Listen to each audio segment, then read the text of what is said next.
અને ઋષભદેવ ત્યાંથી પોતાના પુત્રોને તેનું રાજ્ય સોંપી અને તે પણ નીકળી ગયા છે. ઋષભદેવના ત્યાં 100 પુત્રોનો જન્મ થયો. એમાં અલગ અલગ પુત્રોને રાજ્ય સોંપ્યું. એમાં 20 પુત્રો, 19 પુત્ર અને 81 પુત્ર એ બ્રાહ્મણ જેવા થયા અને તે ભગવાનનું ભજન કરવા માટે જંગલમાં ગયા, એટલે કે વનમાં. અને ત્યારે આ ઋષભદેવ એ એકદમ સંન્યસ્ત જેવું જીવન જીવતા પરમહંસ હતા. અને ઋષભદેવ અવધૂત અવસ્થામાં ફરતા. તે માત્ર એક લંગોટ પહેરે અને ઉઘાડા શરીરે ફરે. ઋષભદેવ સ્વયં પરમાત્માનું સ્વરૂપ હતા. ઋષભદેવ જે જગ્યાએથી પસાર થાય તો તે જગ્યા ઉપર પણ સુગંધ ફેલાવા લાગતી. ઋષભદેવ કોઈ એ દીર્ઘશંકા અથવા તો લઘુશંકા જાય તો એ જગ્યાની અંદર એ જંગલમાં પણ તેની સુવાસ ફેલતી હતી, દુર્ગંધ નથી મારતી. ઋષભદેવ આટલા તપસ્વી હતા. ત્યારબાદ તે પોતાના પુત્રોની પાસે જે જગ્યાએ તે ભગવાનનું વ્રત કરતા હતા તેમની પાસે ગયા અને તેમને ઉપદેશ આપ્યો છે. તો એ ઉપદેશ આપી અને તે કહે છે કે આહાર નિંદ્રા ભયમૈથુનંચ સામાન્ય મેતત પશુભિઃ સમાના ધર્મો હિ તેષામ અધિકો વિશેષો ધર્મેણ હીના પશુભિઃ સમાના. તો વ્યક્તિએ કેવું આચરણ કરવું? તો આપણી અને પશુઓની વચ્ચે જે લગભગ બધી વસ્તુઓ સરખી છે, ખાલી એમની પાસે બુદ્ધિ નથી. અને આપણને ભગવાને બુદ્ધિ આપી છે. ખાઈએ છીએ આપણે પણ આહાર અને ખાય તો તે પણ છે. નિદ્રા, સૂઈ તો આપણે પણ જઈએ, એ પણ સૂઈ જાય છે. આગળ સંસાર સુખ તો એ તેની પાસે પણ છે, આપણી પાસે પણ છે. અને તેની પાસે નથી તો શું નથી? તેમની પાસે ધર્મ નથી અને આપણી પાસે ધર્મ છે. જ્યારે વરસાદ સારો પડતો હોય ને અને ભગવાને આપણને જો સંપત્તિ આપી હોય તો ધર્મ કરવો.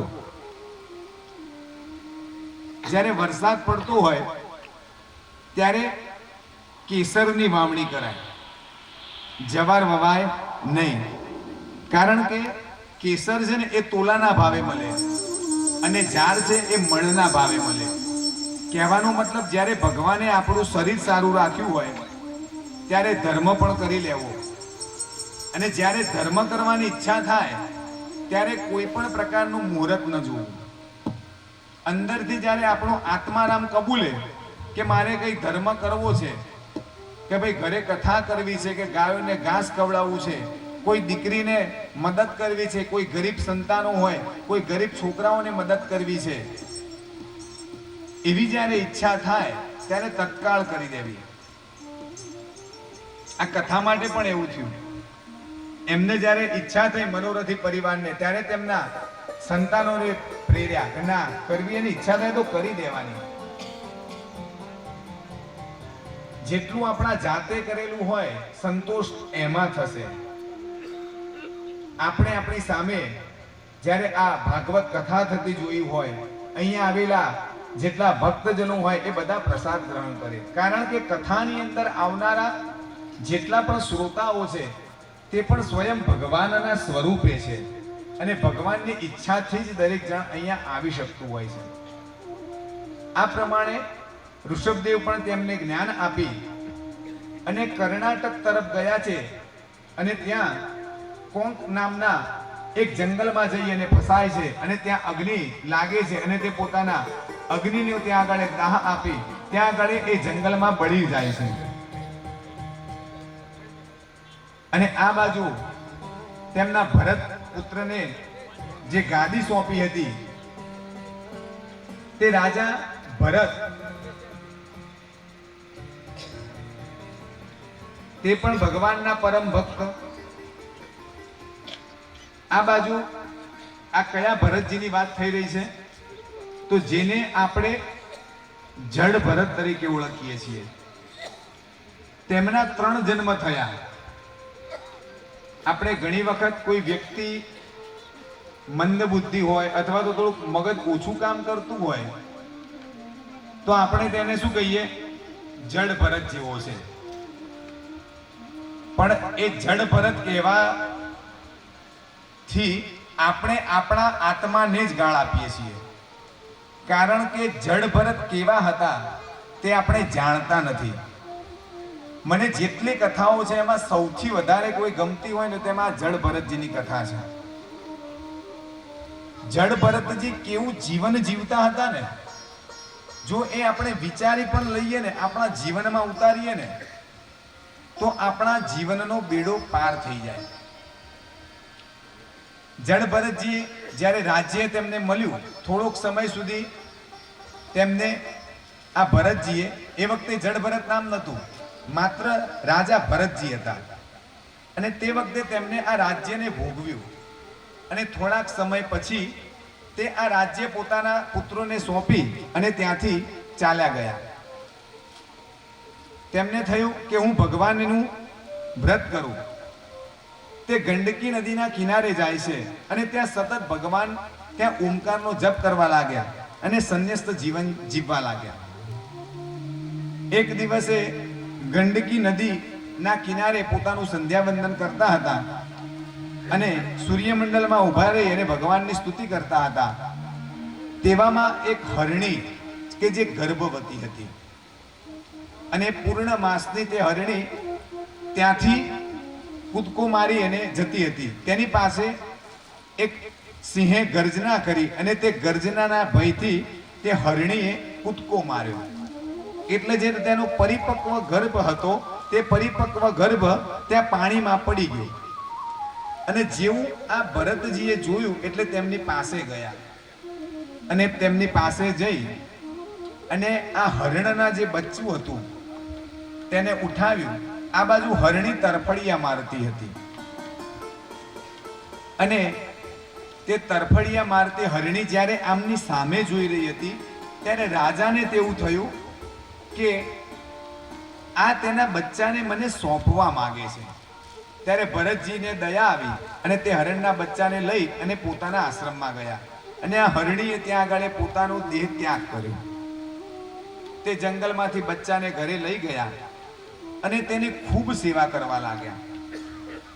ધીરે ધીરે ધીરે સમય વીતવા લાગ્યો અને માત્ર આ બાજુ હરણનું બચ્ચું મોટું થવા લાગ્યું અને ભરતજીની આસક્તિ તે હરણના બચ્ચામાં આવવા લાગી.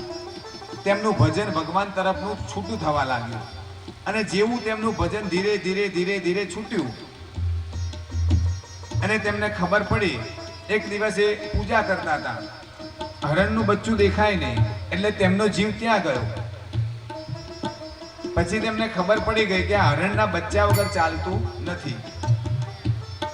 જ્યારે તેમની વૃદ્ધાવસ્થા આવી અને છેલ્લા સમયની અંદર તેમનો નજીક કાળ આવ્યો એટલે તેમનું આસક્તિ હરણમાં હતી એટલે તેમને ફરીથી એમને ત્યાં તેમનો જ્યારે દેહ ત્યાગ કર્યો પણ જીવ તેમનો હરણમાં હતો. તેના કારણે જ્યારે તે મૃત્યુ પામ્યા અને બીજો જન્મ તેમનો હરણના ગર્ભથી થયો. બીજો જન્મ તેમનો હરણનો થયો. માટે આપણું શાસ્ત્ર એમ કહે છે કે અંતે વ્યક્તિની જેવી મતિ હોય તેવી તેની ગતિ થાય. એટલે જ્યારે આપણો નજીક આવે અંતકાળ ત્યારે ભગવાન સિવાય કોઈની અંદર જીવ ના રાખવો. આપણને લાગે કે આપણા ઘરની અંદર કોઈ વ્યક્તિ છે કે જે ગમે ત્યારે ભગવાનનું તેડું આપશે, તેવા સમયે તેમની પાસે આગળ પાછળ જ્યાં તેમની નજર પડે ત્યાં માત્ર ને માત્ર ભગવાનના ફોટા રાખવા, ભગવાન નારાયણનો, તો અવશ્ય ભગવાન ત્યાં તેમને લેવા આવશે. અને છેલ્લે ભગવાન હરિનું સ્મરણ કરવું, તેમની બધી આસક્તિઓમાંથી મુક્ત કરાવવા. જો તેમનો જીવ રહી ગયો તો તેમને ફરીથી જન્મ લેવો પડશે આ વસ્તુને ભોગવવા. આપણે ઘણીવાર તમે જુઓ, ઘણા સંતાનો એવા હોય કે તે જે તેમના બા અથવા તો દાદા જેવા લાગતા હોય અથવા તો દેખાતા હોય, આપણે શું કહીએ કે આ દાદા જેવો છે, પણ દાદા જેવો નહીં, એ દાદા જ એમના ત્યાં ઉતર્યા હોય. એટલે કહેવાનો મતલબ જે વ્યક્તિની જેવી આસક્તિ છેલ્લે રહી જાય ને તો ત્યાં આગળ તે ઉતરતા હોય. એટલે આ પ્રમાણે હરણનો જન્મ થયો, પણ પૂર્વજન્મની અંદર તેમને ખૂબ ભક્તિ કરી હતી, એટલે તેમને પૂર્વનું વૃત્તાંત યાદ હતું અને તેના કારણે તે ફરીથી તે આશ્રમની અંદર ગયા અને હરણના જન્મની અંદર પણ માત્ર ને માત્ર તેમને ભગવાનની ભક્તિ જ કરી. અને જ્યારે તે હરણના જન્મની અંદર પણ એમની પાછળની અવસ્થા આવી અને કાળ આવ્યો, ત્યારે તેમને નદીની અંદર ઊભા રહી અને પોતાના દેહનો ત્યાગ કર્યો. આમ થયું અને ફરીથી ત્રીજો જન્મ થયો અને ત્રીજા જન્મની અંદર પણ તે એક બ્રાહ્મણના ત્યાં તેમનો જન્મ થયો. તે બ્રાહ્મણને 10 સંતાનો, એમાં એક સંતાનમાં દીકરી અને 9 સંતાનમાં 9 પુત્ર. એમાં સૌથી નાનો પુત્ર તે આ ભરતજી, અને તે વખતે પણ તેમનું નામ ભરત હતું. અને ભરતજીને તેમની ઉપાસના અને ભક્તિના કારણે તેમને પૂર્વકલ્પનું યાદ હતું અને આ જન્મે તેમને ગાંઠ વાળી દીધી હતી. નક્કી કર્યું હતું જ્યારે તેમનો જન્મ થયો અને જ્યારે મોટા થયા ત્યારે કે આ જન્મ જન્માંતરના ફેરામાંથી